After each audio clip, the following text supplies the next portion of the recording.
Oke, sebenarnya mau ku terusin ini ya, tapi agak procrastinating, agak menunda waktu. Aku udah nambahin sih untuk beberapa fitur yang ada di sini, kayak receiving atau pembelian maksudnya. Ini aku coba dulu bentar. Ada Pepsi. Terus ada. Hmm,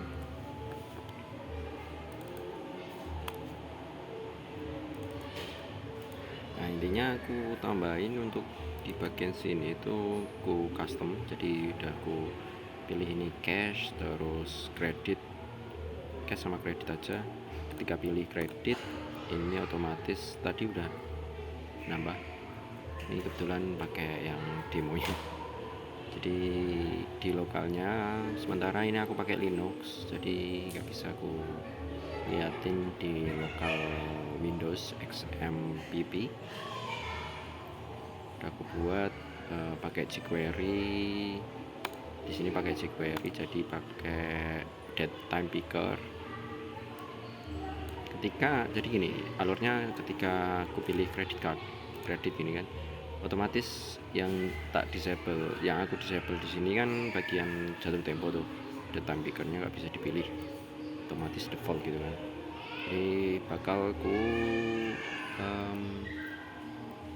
ganti gitu, bakal ku ganti, karena kan kredit itu kan waktunya nyicil bulan 1 atau bulan 2 gitu kan, bayarannya nggak cash. Misal harusnya bayarnya 2 juta tapi bayarnya 500.000 atau 1 juta semampunya.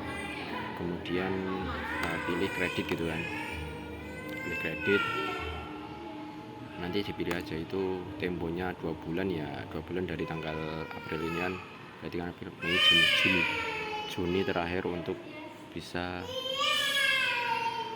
untuk membayar penuh gitu.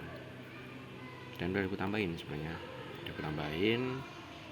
Sekarang mau, karena masih pengen belajar mungkin React.js gitu kan, dan aku pilih untuk kontribusi ke komunitas React Dev Indonesia sementara. Ketika aku pilih ini, yang tadinya disable jadi enable. Terus ya itu dulu sih yang belum ku tambahin, mungkin untuk MySQL atau penambahan insert atau update ke database atau tabelnya sendiri belum ku tambahin. Itu yang PR ku selanjutnya untuk to-do listku untuk ngerjain proyek ini gitu. Itu yang perlu ku benahin. Jadi ya seperti itu. Jadi itu yang diminta sama klienku minta untuk tambah jatuh tempo gitu kan. Dan itu nggak cuma di receiving atau pembelian barang dari supplier ya kan, toko gitu, toko membeli barang dari supplier, itu juga kodenya aku pakai ke bagian selain receiving juga sales, sama aja. Tapi ini customer perorangan gitu, customer sama sih. Cuma ini nanti masuknya ke bagian piutang dari tokonya, karena kan punya pendapatan tapi hutang customer yang dianggap piutang oleh tokonya sendiri. Jadi yang tadi receiving adalah hutang dari toko, kalau ini sales, ini masuk ke piutang, tabelnya sendiri. Bakal ku ubah mungkin untuk penambahan kayak tabelnya sendiri, tabel debt sama tabel penerimaan, receiving penerimaan ya maksudnya, itu daftar mungkin ini ku ganti di sini debt sama receiving, terima, sini hutang, sini piutang gitu kan.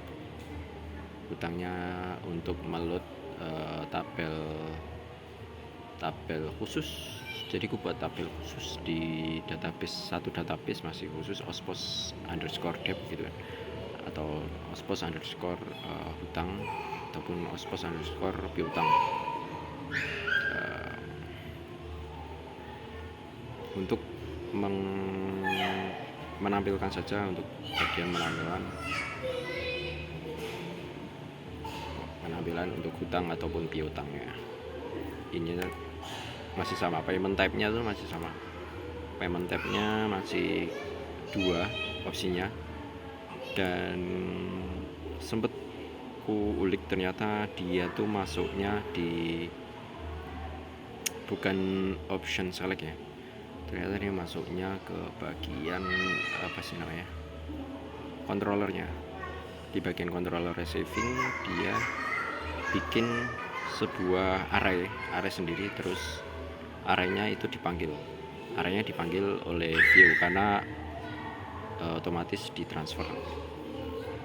Jadi kan saling terkait, kalau di CI itu saling terkait antara controller, view sama modelnya sendiri untuk mau itu fetching ataupun mau untuk delete ataupun untuk update dengan beberapa query dari beberapa query, kemudian